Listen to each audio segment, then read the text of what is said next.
It's Al with Longoria House Dog Training. Hey, thanks so much for joining us again tonight for another question and answer show. Hey, I appreciate every single one of you guys that's watching this.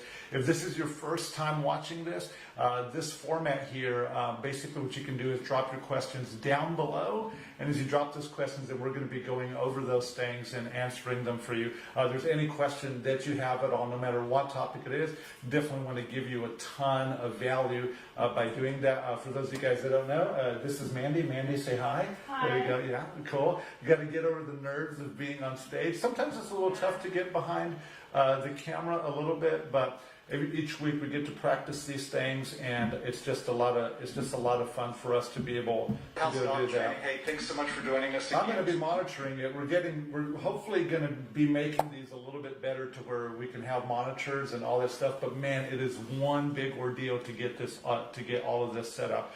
So yeah, we've got a couple of things going on tonight, but I did want to start off with the first topic, and I'm going to let Mandy refresh my memory on what that topic is. How do I know if I should introduce a remote collar into my training?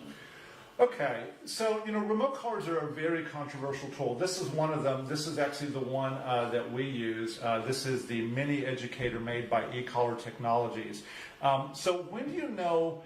When do you really know if you should introduce this? Well, there's a couple of big variables, and I'm going to give you my take on it. The first thing that I want you to consider is if you truly have an aggressive dog, your dog is aggressing people and aggressing other dogs, then I think that it's actually very important that you get a remote collar involved. Over the years, what I've seen that's happened is that as I've been training dogs and we've tried to find the best way to help them understand, how to live in our communities and with us, that I found that the remote collar is the most effective at helping them establish the boundaries that tell them trying to become aggressive with humans as dogs is not something that we want you to do. You may hear differently from other trainers, but I was one of those trainers that said I would never use this tool, but now using it and I see how it's helping you guys, helping your families, helping those dogs understand where the boundaries are. That's important. So if you have an aggressive dog, okay, and it truly is aggressive, then the remote collar is a must for you. Now, for the rest of us, if your dog is not aggressive, it's just your regular pet and you're trying to do some things, then I don't necessarily know that you need a remote collar. It's a nice have to. I'll tell you a little bit about my background for those of you guys that don't know me. I got into dog training about 13 years ago, and when I got my first dog, her name was Jasmine, I was really adamantly opposed to using a remote collar because I really didn't know a lot about them. But I trained that dog, and she was a very, very well-trained dog, did a lot of stuff. And I never used a remote collar on her to train any of those things. But as I began to kind of open my mind and kind of see the way that people were training their dogs, I saw that a remote collar could be a very powerful tool for helping. The first thing I actually knew is that, hey, the remote collar is probably pretty good for saying no. What I didn't realize at the time when I was looking at the remote collar, that out of all the tools that can actually tell a dog no effectively, that it's actually the only one that humanely will never injure the dog.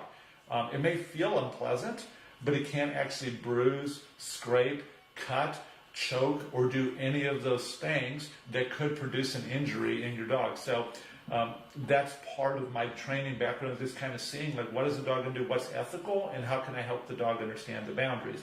Now moving into my current state of the way that I'm training, I have Gabby, who is going to turn 3 tomorrow. But with Gabby, I've used the remote collar quite a bit. She's 3 years old. I introduced the remote collar to her at 8 months of age. And so then I didn't use the remote collar really for corrections for some time. I actually used it to help clarify to her what it is that I wanted her to do. Now, I'll go into a little bit of detail, but sometimes this is hard to understand, and it took me quite some time to understand this concept. The collar, any kind of collar, whether it's a buckle collar, a martingale, a pinch collar, just anything that's on the dog's neck applies pressure, okay? And there's different kinds of pressure, but it applies pressure. It's resting against the dog's neck, and the dog can feel that. So when you put a leash on a collar, then two things happen. The dog feels the pressure, and it knows that it's coming from a particular direction. But the big downside to a remote collar is that it only applies pressure. Whether it's going to be gentle or firm pressure on the dog, it's going to put pressure without giving any direction. So that's something that's really important for everybody to understand, that a remote collar will never, and let me repeat this because it's super important, a remote collar will never tell your dog what to do. So when I actually use a remote collar on my dog, I first touch them, like tapping them on the shoulder to get their attention, and then I tell the dog what it is that I want them to do. If you don't do that, you're really going to confuse your dog, and they're not going to understand what is this sensation telling me. Now, I've recently put out a really great video on YouTube. It's one of my virtual reality videos. You guys know how much I love those. But in that virtual reality video, you will see me going through the process of pushing the button, saying the name of the voice command that I had already previously trained, and then putting the dog onto the bed. So going back to the original question, I know it's kind of gone off on a tangent, but I want to give you a lot of context here. If you have an aggressive dog, I think it's a must. You should get a remote collar because they help in big ways transforming your dog. But then it's more of a want for the rest of us with pet dogs, because it speeds up the process to really being able to get to the place where you just speak to your dogs and they understand you without the use of any kind of tool. Now, not every dog can get to that point where they're completely tool-free and that you can give commands and they're reliable everywhere. You really got to know your dog. But a remote collar is a great stepping stone. Now, one last thing that I'll tell you that really, I think just for me, that gives me peace of mind. Anytime that I go out with my dogs that are already fully trained, I have a remote collar on them, because the remote collar really is my seat belt for my dog. If my dog starts to get into some trouble, has made a mistake, I can use the remote collar to help get my dog's attention, or I can tell them no if the need be. So those are the two big things. Aggressive dogs, for sure. And the other one was, it's a want really for the rest of us, but it really helps speed up the process. All right. Does that make sense? Yeah, that makes sense. Okay. All right, so what's next? Somebody asked, how does potty training actually work? Well, the thing that actually makes the potty training work is, does the dog actually know where to go use the restroom?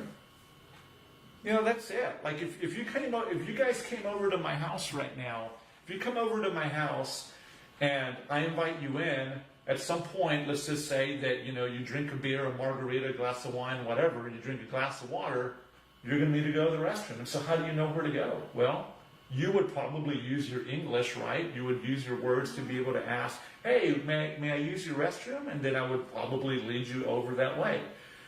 Well, the downside for dogs is they can't ask you in English, like, hey, where's my restroom? Where's your restroom? So that's really the first part of potty training, is showing your dog where the restroom is. Now, what language should we use? Well, the language that we use for humans is going to be based on sound. And that's a really important one for us. But what's the most important language for a dog? And it's scent. It's scent, okay? So if you have other dogs, this could really be a big benefit to you. If you have other dogs that are already using the restroom and they know where to go, take your dog to the same spot, and then the dog is going to smell, okay, the scents that are associated with using the restroom there, and then begin to use it. So I think that's part of it. That's part of the conversation that you want to have with the dog. But the other thing, it's an opportunity thing. If you have a puppy, like we've got a really tiny little puppy over here. Yeah, do you want to? Yeah, like, well, hold on. Oh, we got this little tiny creature here. Very sweet animal. But how do they know? Like, how does a dog know, where to go to the restroom? And so, if you give them a lot of opportunity inside of your house, and you're not really watching them, you have free food and you have free water out, then it's going to be really tough for them to understand where to go. Not like accidents are going to happen, and you got to have a lot of grace and mercy for the dog. But then what you got to do is you got to have it structured inside your home for the dog to actually succeed. But give yourself a lot of grace and mercy give yourself a lot of grace and mercy when your dog makes a mistake, but definitely don't take it out on the dog because they're the guest in your home. You know, you've asked them to come into your home. Really help them to know where it is. Give them food and water. Take them outside. Be really patient with them when they're outside. Here's a tip. When you take your dog outside to use the restroom, play with them with like a ball on a string or something to kind of get them moving around because, you know, that's going to help the bladder, you know, get moving, get those bowels moving so the dog knows that. Oh, you're just really cute. Hey, do you know that the internet can see you right now? See? Look at that. She's super sweet. You ready for All it? right. Yeah, you can put her back. There you go. That's super sweet. It's not every day that I get to hold a puppy, but it's always nice. That's a pretty chill.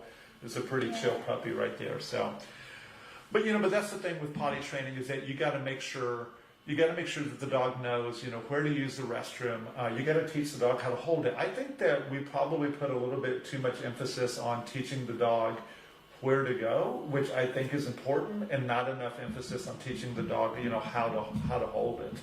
And so, because holding it is really the skill. Just have a lot of grace for your dog again, because if your dog is young, just know that they're growing. The bladder's growing. The bladder is absolutely teeny tiny in the beginning, and then it's only going to get bigger. And so, at a certain point in time, the dog's bladder will be big enough that you can start doing some things with it. So, hey, I'm going to scroll through to kind of see who's watching. Okay, so. I know my mom is watching. Mom, I love you. Thanks for watching. I see my sister-in-law is watching. Lynn, love you. Dustin, thanks for watching. Hope to see you soon, man. Hi, Mandy. Mandy's watching. Lou, thanks for watching, man. Cheryl, thank you for watching. Looks like we've got a question on the screen, but let me finish saying hi to everybody. Tiffany, hope you're doing well, Tiffany. It's good to see you. Hey, Emily, see that you got something there. Thank you for watching. We're going to be sure to go over that. Hi, Kim. Thanks for joining in tonight. Lori, thank you for watching. Grace, thanks for watching. So, hey, for any of y'all, if you haven't already, can I ask a big favor? Hit the share button. Go down here, like somewhere in the corner. I don't know how to get there, but go down there to the share button, and please share this. It means the world to me. And if you don't share, you're probably going to hurt my mom's feelings that you don't like my live show. Okay, no, but like for real, like guys, yeah, share this. We're really just doing this because it just makes me happy to come and help you guys, to help you, train your dog and to just to bring value to you. So if there's any question you have, we're going to go over those things. We're gonna help you with your dog. Anyway, I could talk about that and ramble on. So let's go back to this one. So Alejandra, okay. So what's it? Yeah, I'll let you read the question. How do I get my dog to focus on me? He has taken off on me running and not come back. Ooh, boy, that's Alejandra. That is the question. As an entrepreneur, if that's really what I am as a dog trainer, attention is really important. Like Alejandra, I don't know how much you know, but your attention to the show, it means just the world to me. And obviously, getting your dog's attention, getting your dog's attention and maintaining attention is a really, really important thing. Now, to be honest, yesterday I tried to go out and shoot a pretty long video with a lot of detail, and I utterly failed at doing that. But I want to give you a lot of value here. Here's some practical things I want you to begin doing with your dog, okay? I want you to begin to use a leash and have your dog wear it daily inside the home. Yes, it's a hassle, but it's going to help immensely. The other thing that I want you to do is beginning tomorrow, I want you to begin to hand feed your dog. I want you to think about the food that you're giving the dog like it's money. What I would recommend to you, okay, I'm going to take this off real quick. I'm going to recommend to you getting a treat pouch. Get the treat pouch, measure your dog's food, put it into the pocket, okay?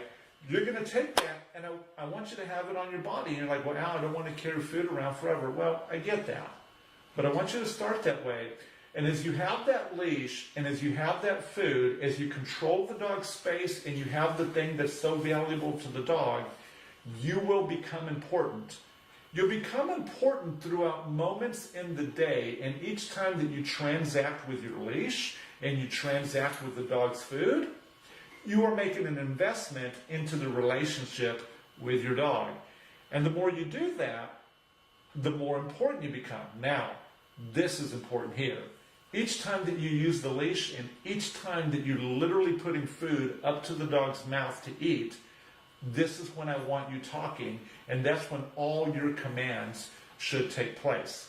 Now, I ran into something the other day about dogs running away, and I think this will also help you. So if your dog is running away from you, okay, one mistake that a lot of families are making is they're playing chase inside their homes, which is not bad, but they are chasing their dog instead of it being the other way, that the dog is chasing them. Everything that you do in your home should be the dog absolutely chasing you. Okay, one more tidbit for you, okay? I've got some videos on my Facebook page. I probably got some on Instagram too, but I know I have some here on Facebook of a game called the treat toss game. Start going through my videos, find one that's called the treat toss game, and I want you to play that game with your dog with food every night for the next couple weeks. Get 20 to 30 repetitions of that, and if you play it properly, what's going to happen is your dog's name is going to gain value, but your dog is also going to understand to turn around and come back. And I think that's going to be really important. But, for your dog running away from you, just make sure that you're keeping a leash at all those boundaries. Let your dog cross the boundary, bring it back in. Start hand feeding your dog, and that's going to go a long way to really helping you do that. If you need any more help, feel free to reach out. I'll be happy to make a video showing you what I'm talking about, and I plan to do that very soon. All right, so Emily had a question. Yeah, Emily says, we have a pit bull who does play mouthing, not biting, but it is still not okay. I yell, no bite, and give him a timeout, but he keeps doing it. He stopped doing it with me, the disciplinarian, but still does it with others. If you're thinking about, if you understand what a pit bull is a prey drive dog. It's a high prey drive dog. They are terriers, and so what the terrier means is it's a little bit more independent. Okay. All that aside, your dog is showing, that they want to play. And I understand that you're yelling, no bite. I don't want you to yell. Actually, I want you, anytime that you yell, instead of yelling with your voice, I want you to yell with your equipment. But before you do that, the dog is actually asking you to play more. Now, having a pit bull means that you're going to have to play a lot. So here is the real answer for you. When you're wanting to play with your dog, do not play with your hands. You need to play through an object. I'm pretty sure I have one right here. Let's see. Yep, I've got one right here. Emily, the first thing that I would do is I would get you something like this. I do sell these. We can send one to you tomorrow morning if you need something like this. But when I have young puppies that are very, very mouthy, I begin to teach them how to play a game with me with a ball and a rope. I also have some other toys. I don't necessarily have the toy here, but this will suffice. Here's just a nice little lens cloth that I use, but I'll get like a leather rag, and I'll teach my puppy how to bite that, and then I'll play a game of tug. And what you're going to be able to do with your pit bull, what you're going to be able to do with your prey-driven dog, is that you're going to play these games with these toys, and you're going to actually physically wear the dog out. You're not going to have to yell, no biting or any of that. Now, if in the course of the game you have the leash on, the dog accidentally bites you instead of biting the toy, well then, yeah, you get to use the leash, and use the leash to say no bite in conjunction with your voice if you want to, but the leash will be plenty effective enough. Do that. I want you to play with your dog, and when you want to give him a timeout, because he'll need a timeout from the play, you're going to use the leash to put your dog on their bed. And I want you to, every time the dog comes off the bed for the next 3 to 5 minutes, I want you to keep putting it back until it settles. Once it's settled for a minute or so, ask the puppy to come off and then begin to play the game again. And I want you to play until the dog is actually panting, tongue is hanging out of its mouth, and tired. But I don't want you to necessarily discipline the dog unless you're playing these really highly engaging, teaching the dog what to do with its mouth kind of games. Okay, so that should be a good start. If you need any more help, like I said, like I always say, we're more than happy to help you in any way. Let me know if that helps. All right. So what's next? Cynthia wants to know, how can I help my dog improve her self-confidence? I've noticed she gets startled with plastic bags, flags, or other things out of the normal place. It's an attention thing again on this one. You know, like if your dog is easily startled, well, there's a couple of things you can do. I tend to go one direction rather than the other, but both of these directions will actually work for you.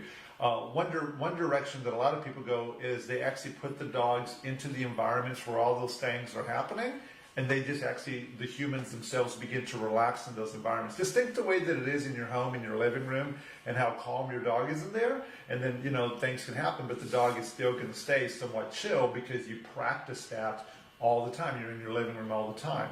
So if you're out in the neighborhood, you want to maybe, you know, find a bench that's, you know, along the, you know, any of the sidewalks, or, you know what I'm talking about. Just find a place that you can hang out somewhere where these types of things are happening and begin to relax and spend a lot of time.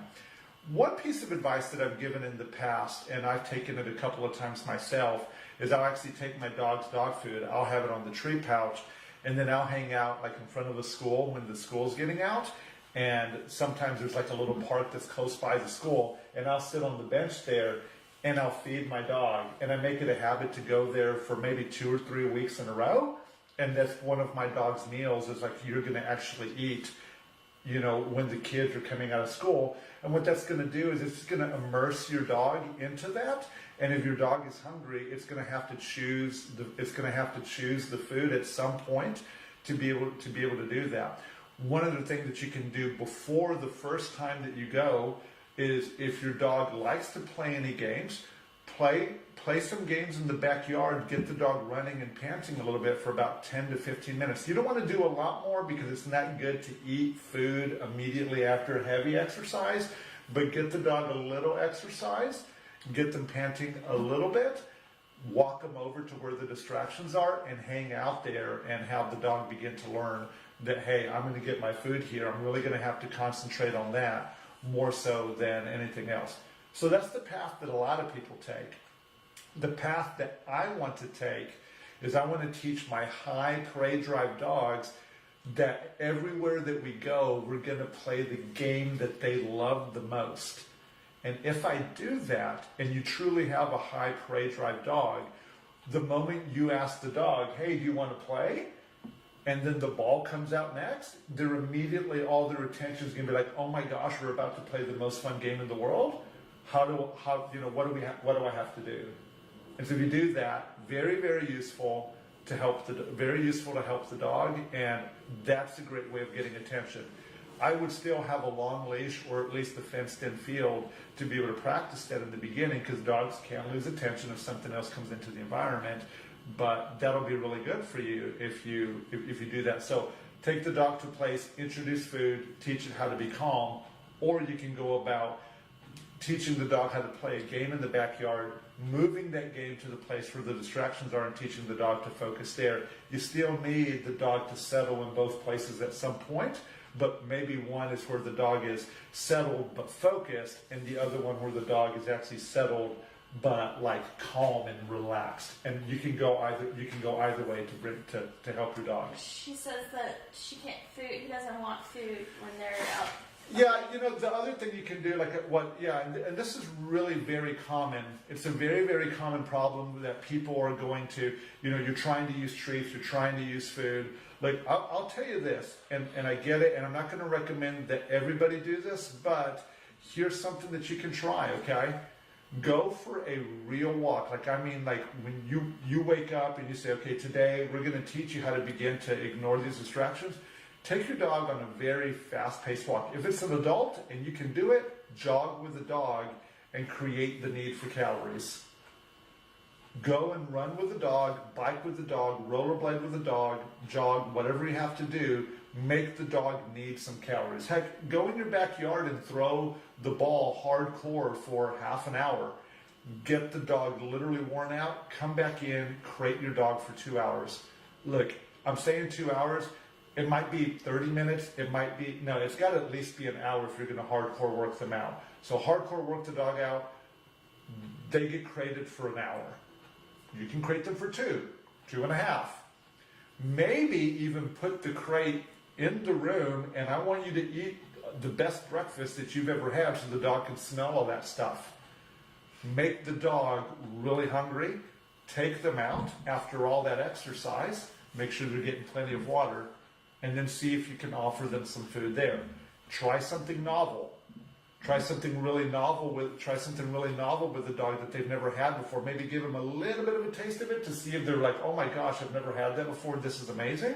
And then bring them into the environment. That's really some of the best things you can do. But if that doesn't work, and sometimes it doesn't, chilling out there and insisting that they be calm and standing on your leash and saying you're going to be chill here and we're going to be here for an hour will go a long way to helping, but you're going to have to really persevere through some stuff. If you can't get it done, please call me out so I can help you through this, because it's one thing to give advice and it's another thing to be in the moment and actually doing these things. Hey, thanks so much, Cynthia, for your question.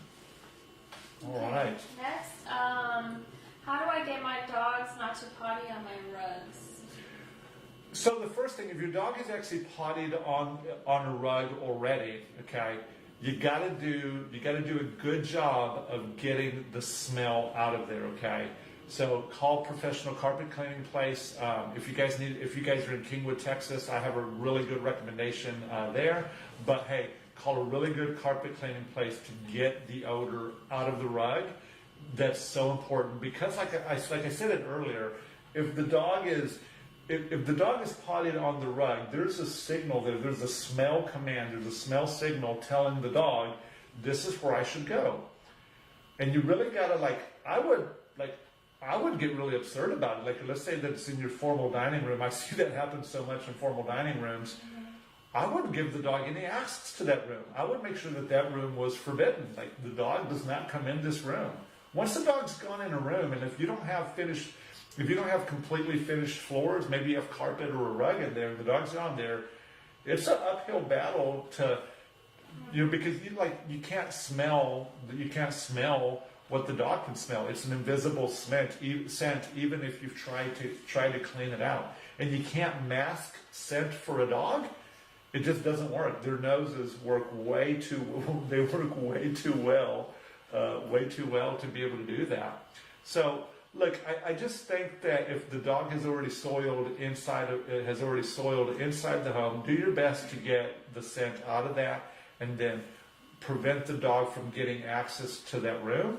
I'm going to be raising a puppy before long, and so I'm going to be able to bring a lot of content, a lot of value to this. But the way that I raise dogs is I put them in a playpen. I'm probably going to have a playpen right here where we're sitting right now. And I won't care about accidents in the area. I'm going to try to prevent them by timing the meals, but I'm going to prevent my new puppy from being able to have access to the rest of my house, because that's just smart. One piece of advice that I maybe haven't said on the air, but I do give to clients from time to time, is if you're really, really struggling, build a playpen in your backyard, put the dog inside the playpen after it eats, and then let nature take its course. Okay, that's a really, really good way, to be able to help the dog. So that's what I would do. Hi, Shannon. Thanks for watching tonight. What can I do to help my dog get over separation anxiety? Yeah, it's tough with dogs. And I've seen some. Crate training is important, but man, it's just so easy for me to sit here and tell you, yeah, crate train your dog. You're like, Al, I've got 10 locks going down the side of my crate, and my dog is still busting out of it. Separation anxiety can be tough, but you really got to have like a no-nonsense approach to it, okay? Like the things that are the triggers for anxiety is obviously like humans leaving the room, but you got to be able to leave the room. So what do? Well, the first place that I recommend everybody start is with place training. place training is really powerful. You know, a couple of days ago, I got to go over to Mandy's house and train with her dog. And it was really interesting as I was working the dog. One of the things that I noticed is, you know, I would put the dog in its place, and then somebody would get a phone call, a person would come downstairs, or, you know, there would be a sound on the television, or something invisible would happen, right? And the dog would keep breaking its place, because the dog was so accustomed to just like moving freely without being told what to do. And I'm not picking on you, just like that's what the dog was doing, and that's why we wanted to help. So what we started to do is we started to set a boundary for the dog.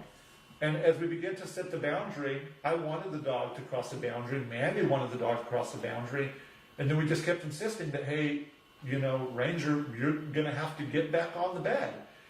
And then what we try to do is we try to disproportionately show the dog that, hey, we know things have been different leading up to this point, but now all the reward is going to actually come when you're on the place that we want you to be. If you start place training and you have separation anxiety from your dog and you become adamant, some dogs it's easy, some dogs it's not. Puppies it's super simple. 13-year-old dogs it's not so much. You show the dog where that boundary is and that all the reward is coming there, and you're adamant about, like, every time you come off, I'm going to keep putting you back on. I'm not going to yell at you. I'm just going to insist that you go there. The dog's going to get a lot better at it. And that will help you. So let's just say that the dog only has separation anxiety with one family member. So then what needs to happen is the other family members need to be in the room with the dog. Okay, then that individual needs to leave, and then the other family members need to say, like, hey, all of us, when one of us says stay, we all mean that you're going to stay. The dog absolutely has to stay, and each and every person, if they're living in your household, has to have your back. That if you say stay to the dog has to stay. And if the other person says come and the dog is with you, then you've got to make the dog come to that person. Like, we got to help the dogs to live together and not contradict each other. That, oh, you know, you're calling the dog, but I'm busy petting the dog right now. No, the dog needs to come. And then we got to work that thing out. But that's really the big breaker for separation anxiety, is this very practical skill of staying. The other family members in your household teaching the dog that, yeah, you know, that person's going to leave and you're going to stay there. And as you practice that, then you get to take advantage of habit. So you could actually leave and the dog would already know what to do, because it's the thing that they practice all the time. All right. Alejandra. Okay. Another question. She said it's about the dog being pushy with other dogs. He likes to nibble on the other dog's ears and go for their legs when playing. If I correct it, he stops and submits. By sitting or She submits by sitting or laying down, but goes back to doing it. Well, one, it is play. It is play. And is Alejandra's dog, was that the pit bull? No, that was Emily. That was Emily's dog. So, you know, okay. So a couple of things. Let me read that again, just to make sure. I really want to help you here. You know, it's just back to being being mouthy. You know, he's being mouthy. He wants to play. He probably, this is a kind of tough one, okay? And here's why it's a little tough for me. I personally do not let my dogs correct other dogs, and no dog gets to correct mine. So it's kind of like, this is a parenting thing that I do for my dogs. They never get to do that. And so because of that, my dogs play. It's very mild with each other because they would much rather play with me because I don't let anybody correct. But here's probably the best advice that I could give you, and it may not be doable, but here it is, okay?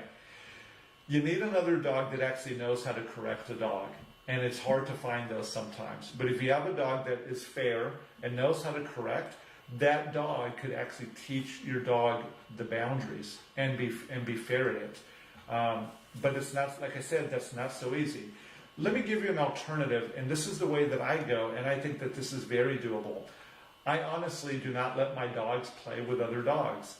And I know that is a lot of fun for dogs. And so if I take that away from them, if I say, I'm going to take away your ability to play with other dogs, then that puts fully the mantle of play on me and my family members.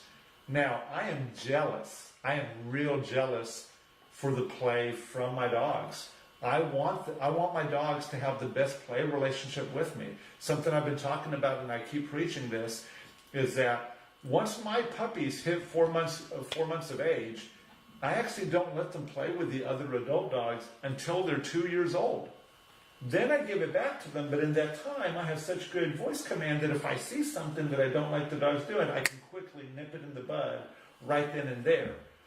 But what ends up happening a lot of times is these dogs, they start to play, they don't really fully respect the human doesn't have enough value in its voice, and then the dogs start getting out of hand, and you don't have a voice command to be able to tell them, hey, chill out, like quit doing that, or like you don't have a way to warn them that's going to do that. So I really make it a point upon myself to show the dogs that, hey, between 4 months and 24 months, all your play is going to be with me. You're going to really learn a lot about me. I'm going to be very fair, but I'm going to teach you the rules. And then that's going to be a great way to do that. So, yeah, practical advice. I want you to start to play with your dog for the next month and do not allow your dog to play with other ones. I do want your dog to be around other dogs, and I think it would be really beneficial that your dog would learn to stay while you're playing with some of those other dogs and teach your dog, hey, you got to respect that I'm playing with the other dogs while these are being chilled. But play with your dog and play a game where your dog gets to use its mouth and gets to play tug or fetch with you, and do that on a daily basis, and you're going to see that it's going to get a lot better for you. Okay. Emily had another one, okay. Yeah, our dog agitates every other dog he comes into contact with for similar mouthing and enthusiastic play. It escalates, and yesterday it got a little bit scary. So Emily, I think it sounds to me that he's probably lost the privilege of playing with other dogs. When anybody is irresponsible, when I'm irresponsible with something, like let's just say that I'm speeding all over the roads of Houston, driving 100 miles per hour, then the world is going to take my driver's license away from me. Mm-hmm. I'll probably get it back at some point, but that's kind of a punishment right there. And so, I get it, you're wanting your dog to have fun, and I totally get that. But if your dog is starting to act irresponsibly with other dogs and doesn't respect you enough to know that, hey, I don't like that, then you probably need to take that privilege away from the dog for a while. How long? How long should you ground your kids, or how long should somebody? It's kind of that question. You got to see what works. You got to see if the dog truly gets that, how to play well, how to listen to you, and these interactions, okay, that you're having, Emily. Are you what's actually going on? Are you asking? Is the dog walking with you? Is the dog inside of your home? Are you at a park? That's really important. That's really important. What are you doing at the time? What have you told your dog?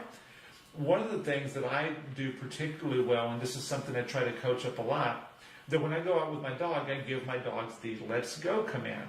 And the let's go command is a leash walking command, okay, that means 3 things. If you pull on the leash for any reason, you can get in trouble. But the other 2 things that it means, and this is where I invest the most amount of my time, is I'm telling the dog that being with me is one of the best things that you could ever do, and that each and every time that I stop, if you actually stop together with me, then I'm going to thoroughly reward that with your favorite stuff. And I get real simple about that. What happens when you pull on the leash? I don't like that. What happens when you walk with me? I talk to you and I say nice things to you. And then what happens when you actually sit by my side and you give me your attention? Then I'm going to be rewarding you and showing you hey, this relationship is just an incredible thing and I couldn't be happier to have it. And so as I begin to get incessant about those 3 things, I see a lot of these problems and a lot of these circumstances with the dog begin to peel away, because it actually begins to become about us, the dog and I, not about everything that comes in. So, I know that's kind of tough advice. It's not always so easy to do, but I would go back and look at what you had asked your dog to do. Where are the boundaries? what do you actually want your dog to be good at? If you don't really know the answers to those questions, it's okay, because that's why I'm here to help. Send me a DM, send me a direct message if you want a little bit more clarity. I'm sure I've produced some content that will go into more detail of what that actually looks like, but if I haven't already, and I'd be happy to send that to you. Okay, what's next? Well, Shannon has a question, but Okay. I'm not sure which. Do you allow? Yeah. So what I do, Shannon. Shannon, I think I understand your question. So, like, I know that you have a puppy right now, and very young, probably mouthy. Would I allow the puppy to have any like make contact with my skin? That's kind of like, is that what you're kind of understanding? Look, okay, so it really depends, but I'm going to give you my answer. I wear a pretty thick hoodie anytime that I get a puppy, so I'm always wanting to get one in winter. But I wear this thick hoodie, and then I actually allow the dog to play mouth on my hoodie, but I don't ever allow the dog to play mouth on my skin. There's not anything particularly bad about that I see, that if I'm actually on the floor and I'm wrestling with my hands and my dog is actually mouthing, then my dog is mouthing. I don't mind if it mouths on equipment. But again, I'm raising German Shepherds, and I'm training them for sport, where that's one of the things that I want them to learn, and I would teach them how to differentiate. So I probably wouldn't, in general, I probably wouldn't let the dog make a lot of bites to skin, because it is rewarding for a dog to bite you. Okay, and anytime that a dog is biting something, okay, especially out of play, the dog is going to be like, the dog's brain is going to say, hey, this is a good thing. So I probably would not allow it, but the one circumstance that I do allow it is if you're maybe raising a working dog that's maybe going to do a protection sport, I would wear some kind of hoodie and allow the dog to do that and teach the dog how to teach the dog those things. It's important that if you are teaching any kind of mouthing behavior where the dog is actually biting on your arm, that you teach the dog how to let go, that it's important for them to let go, and then how to continue the game. And I think that's really important.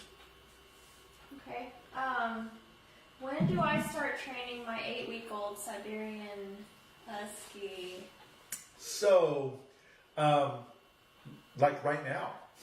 Yeah, if you have an 8-week-old Siberian Husky, you just brought the dog home, and you're wondering, what do I do? Should I give the dog a couple of weeks? Should I let the dog sniff every last corner of my house? What should I do? You start training today, because I'm going to tell you this, that little brain inside of that Siberian Husky is soaking in every little last thing, okay? And so then when you do that, when you actually start training, you start actually setting the dog up for success. Oh, you got some mouthy behavior over there, okay? So, you should start training right away. 8-year-old Siberian Husky, 8-month-old Siberian Husky, 8-month-old Cane Corso, 8-week-old, whatever. 8 weeks old. If your dog is 8 weeks old, start training the dog today. Start with food, get a clicker, get an elevated bed, okay? Start training those things. Get on YouTube, start watching any one of our videos, to show you how to actually get started with your dog. But please, if you're getting a puppy for Christmas, if you just got an 8-week-old puppy, I would implore you to start training today. If you don't know what to do and you're seeing this video right now, please reach out to me. It is my pleasure to help you, and a lot of the time we can help you for free. Hey, I haven't said this in a moment, but those of you guys that are watching, First off, thank you. I am humbled by your attention. It means so much to me that you're spending your Wednesday night watching me. So yes, thank you very much for that.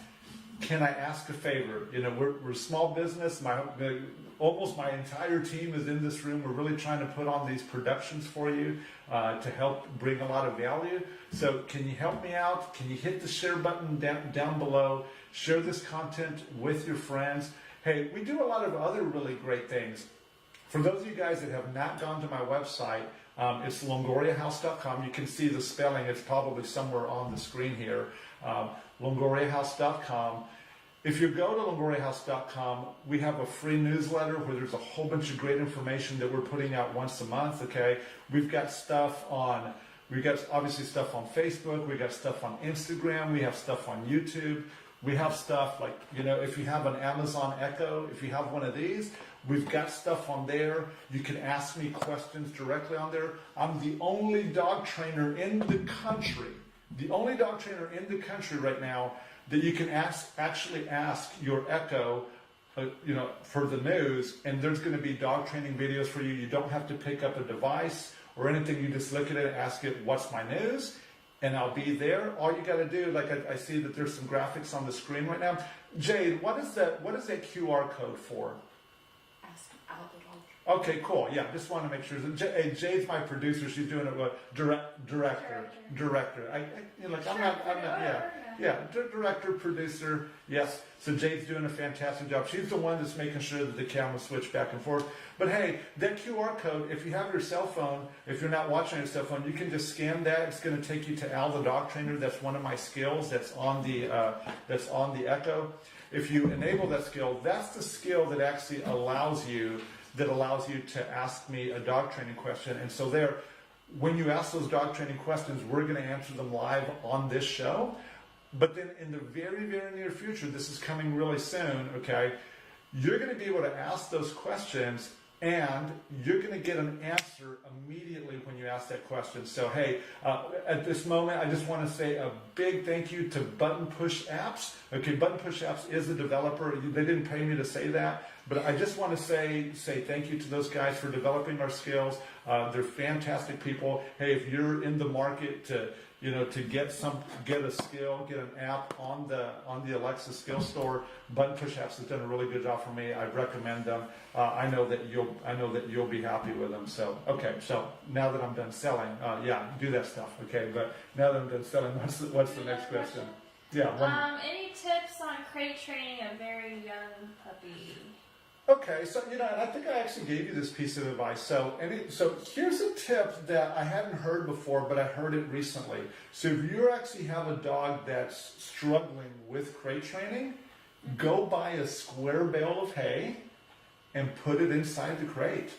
Now, I can't tell you exactly why that works. Normally, I kind of know the science of all this stuff, but for some odd reason, okay, if you put hay inside the dog's crate, it has a calming effect. Okay, so that's a really good tip. Let's just say that you're buying a puppy from a breeder. Okay, you bought a puppy from a breeder. Your dog is being flown in, and you're going to go down to Intercontinental and pick up your dog. I want you to insist to the breeder to put a blanket inside the crate that has spent time with the mother.